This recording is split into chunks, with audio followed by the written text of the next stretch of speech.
On va commencer avec Catherine Troadec, qui est psychologue clinicienne, sexologue, qui travaille en milieu carcéral et qui va nous faire une présentation sur l'intérêt de l'approche psychosexologique en milieu carcéral avec les auteurs de violences sexuelles. Et c'est à toi que je te laisse.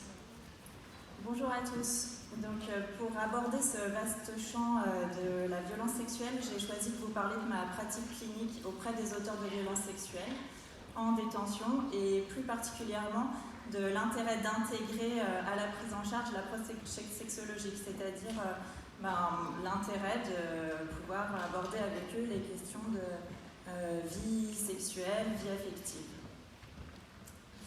Pour vous donner un petit peu plus de détails, je travaille dans un service qui s'appelle Unité Sanitaire. C'est un service de l'hôpital qui dépend du pôle psychiatrie de l'hôpital le plus proche. Et c'est un service qui se trouve au sein des bâtiments de détention.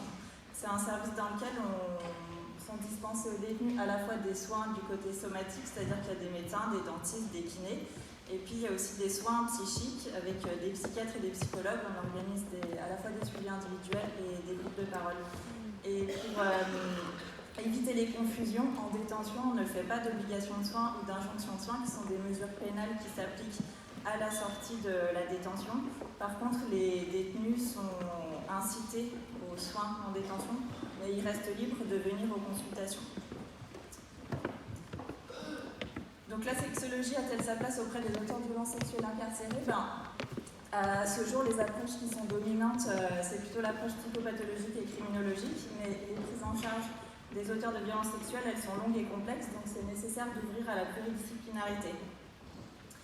Et effectivement, pour moi qui ai une formation en sexologie, c'est un axe de prise en charge qui est incontournable et qui vient bien sûr en soutien aux autres formes de thérapie et de prise en charge qui existent déjà. Il y a très peu d'études et très peu d'outils qui évaluent en fait l'intérêt de cette approche avec ce type de public qui représente quand même 20% de la population carcérale. On a peu de données sur les comportements des auteurs de violences sexuelles, que ce soit avant, au moment ou après les passages à l'acte.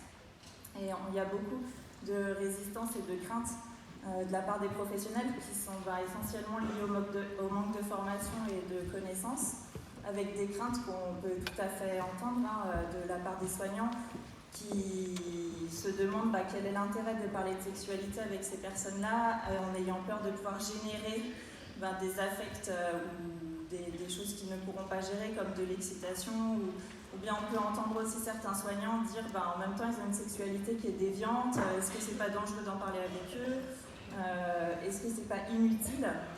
Voilà, et moi je pense qu'il y a quand même un regard complémentaire avec ce regard-là de sexologue, c'est une mise en sens en plus de la violence sexuelle. Alors je vais vous donner, pour illustrer ma pensée, un cas clinique que j'ai rencontré au début de mon arrivée sur ce poste-là en détention, qui m'a fait justement vraiment poser des questions et me dire qu'il fallait que j'intègre un peu plus systématiquement avec ces détenus-là, mais aussi avec les autres, la sexologie. Voilà. Alors donc c'est un monsieur qui s'appelle André, qui a 69 ans au moment des faits. Donc c'est la première fois qu'il est incarcéré. Il a pris une peine de 24 mois et du coup, comme je vous disais, il aura un suivi socio-judiciaire par la suite pour atteinte sexuelle par majeur sur mineur de 15 ans. Voilà, il a eu des caresses inadaptées et des attouchements sur une petite fille de 8 ans qui était la petite fille... Ah mince, pardon. Oui. Non, oui, pardon, c'est déjà compris. Voilà. C'est bon. Non, c'est bon. Oui, parce qu'en fait, je suis désolée, j'arrive pas à voir sur la télé, donc je l'ai sur mon ordi. Voilà, bon, il n'y avait que 2 diapos avant. Donc il est passé à l'acte sur la petite fille d'une compagne, d'une dame qu'il avait rencontrée depuis peu. Voilà. Donc il reconnaît les faits totalement, mais il est dans l'incompréhension complète de son acte. Donc c'est un monsieur qui est hétérosexuel, qui est veuf depuis un certain nombre d'années, il a 2 filles, des petits-enfants avec qui il a de bons contacts. Il n'a pas d'attrait pédophilique, c'est-à-dire qu'il n'est pas attiré par les enfants prépubères. Il a un attrait préférentiel pour les femmes adultes. Il s'est dénoncé juste après les faits. Il a pris rendez-vous chez un psychiatre qu'il a eu le temps de voir qu'une seule fois, parce qu'après il a été incarcéré, bien sûr. Donc Donc c'est un monsieur qui, donc je décide de l'interroger d'interroger son histoire sexuelle, son histoire de vie sexuelle. Donc il me dit qu'en fait il a plus de sexualité depuis à peu près une dizaine d'années parce qu'il est diabétique, mais qu'il n'en a jamais parlé à personne. Au cours des entretiens, il me révèle qu'il a été lui-même victime de violences sexuelles quand il était enfant, donc il s'est fait violer par son père à l'âge de 8 ans, c'est l'âge de sa propre victime. Et il n'en a jamais parlé jusqu'à présent. Donc on sait qu'il y a un certain nombre de révélations d'abus qui se font en consultation si on en parle avec eux. Il me dit que cette dysfonction érectile, ça entraîne chez lui un profond mal-être, un sentiment de honte, et on peut s'interroger sur est-ce que cette dysfonction érectile, est-ce que cette difficulté sexuelle a pu participer au dérapage dans la violence sexuelle. Effectivement, là, l'enfant qui était là, présente, a été facile à manipuler, à séduire. Il ne s'est pas confronté au regard de la femme. Voilà. Donc, on peut peut-être là, on voit que le passage à l'acte, en fait, il s'est fait dans une ambiance de frustration sexuelle. Alors, pas avec n'importe quelle personnalité, c'était quand même quelqu'un qui avait un blocage à la fois sur un plan relationnel et physique. Voilà, hop. Donc les auteurs de violences sexuelles, ils ont une vie sexuelle en dehors de l'infraction sexuelle. Alors il y a peu d'études comme je vous le disais, mais il y a André Ciavaldini qui en 2001 a pu interroger un certain nombre de détenus incarcérés pour ce type d'infraction. Il a noté que très tôt dans l'enfance, ils ont pu consulter, donc en pédopsychiatrie, pour des troubles sexuels qui sont apparus, des comportements sexuels inadaptés qui sont apparus assez tôt dans l'enfance. En général, on constate qu'ils ont une entrée dans la sexualité qui est plus jeune que la moyenne, très souvent dans un contexte de séduction inadaptée de la part d'un adulte, c'est-à-dire qu'il y en a beaucoup qui relatent avoir eu leur première relation sexuelle jeune, vers 14-15 ans, avec des femmes adultes âgées de 25 ans ou plus. Voire dans un contexte traumatique, c'est-à-dire une sexualité par des abus sexuels, parfois avec des prostituées dès l'âge de 14 ans, ou au contraire, ils ont pu avoir leur première relation sexuelle avec des enfants, avec des beaucoup plus jeunes qu'eux. Il y a un tiers d'entre eux qui ont été victimes de violences sexuelles pendant l'enfance. Et on note que certains ont eu des modifications importantes en fait dans leur vie sexuelle d'adulte qui ont marqué un arrêt des relations sexuelles, donc qui relatent soit des événements dépressifs, soit des événements dépressifs de la partenaire, soit des événements de vie, comme des naissances d'enfants, des choses comme ça.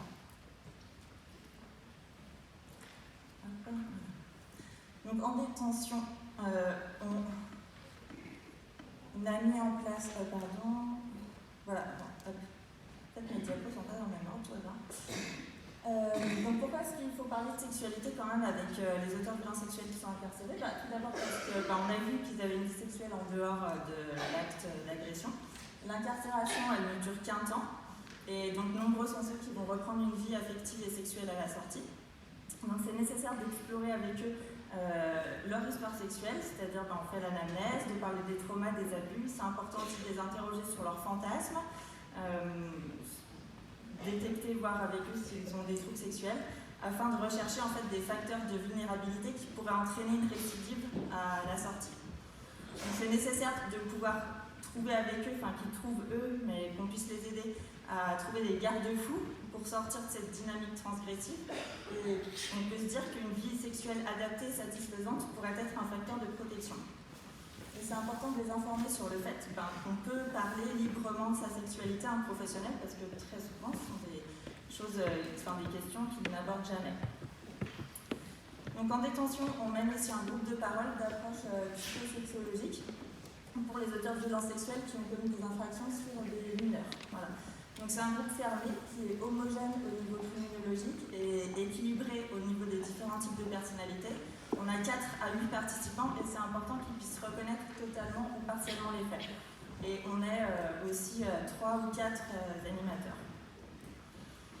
Donc dans quel objectif on a avec eux autour de cette question de la sexualité. Donc on essaye de leur donner des éléments de compréhension sur le développement psychosexuel des enfants, des adolescents et des adultes. En fait, on se rend compte qu'ils ont beaucoup de carences en matière d'éducation sexuelle, avec des représentations erronées. Par exemple, on a des patients qui peuvent penser que les petites filles sont toutes pubères à partir de 10 ans, que la première érection chez les garçons c'est à 15 ans, voilà, des choses comme ça qu'on essaye un peu de construire et de pouvoir leur apporter justement un peu d'autres éléments de compréhension. Dans le groupe, ils se confrontent aussi au regard de l'autre et ça leur permet d'interroger leur propre distorsion cognitive relative à la sexualité, c'est-à-dire qu'ils prennent conscience un petit peu justement de la réalité psychosexuelle de l'enfant, de la victime. Parce que c'est vrai que des fois, ils ont beaucoup de mal, on a beaucoup de questions comme ça où ils disent oui, mais bon, les jeunes filles à 14 ans, elles sont formées et ils ont du mal à comprendre qu'elles n'ont pas un corps désirant justement comme une adulte. Donc on aborde avec eux des thèmes en lien avec l'amour, comme la séduction, le couple, la question du consentement, donc ça fait partie de la relation à soi aux autres. On aborde aussi les questions de l'auto-érotisme, les questions de la masturbation, des fantasmes, parce que ça c'est pareil, il y en a beaucoup pour qui fantasmer aussi c'est dangereux, parce que c'est risqué de passer à l'acte. Et j'ai un patient, pas plus tard que la semaine dernière, qui m'a dit en fait, non, le fantasme, c'est quelque chose auquel j'essaye de ne pas penser, c'est pas quelque chose qui fait partie de la sexualité. Donc c'est important, on essaye de mobiliser un peu une réflexion et une implication, on essaye de les responsabiliser.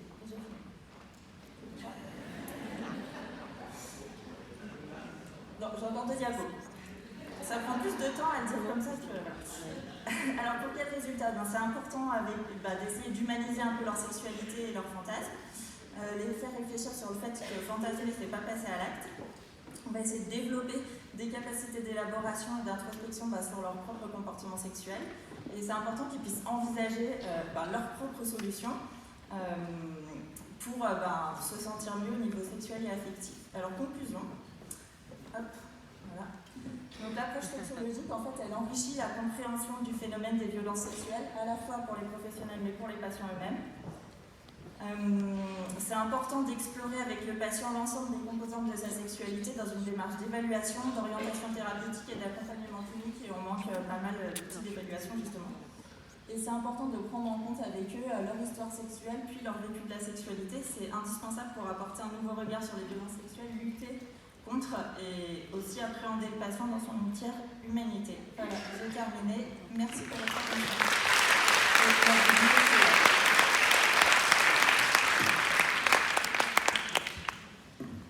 Donc je laisse la parole. Je pense que c'est le docteur Bensoussan. Alors merci pour cette présentation sur la prise en charge dans cette situation, je trouve extrêmement complexe. Je pense que vous avez certainement aussi des questions à poser, qui est le milieu carcéral.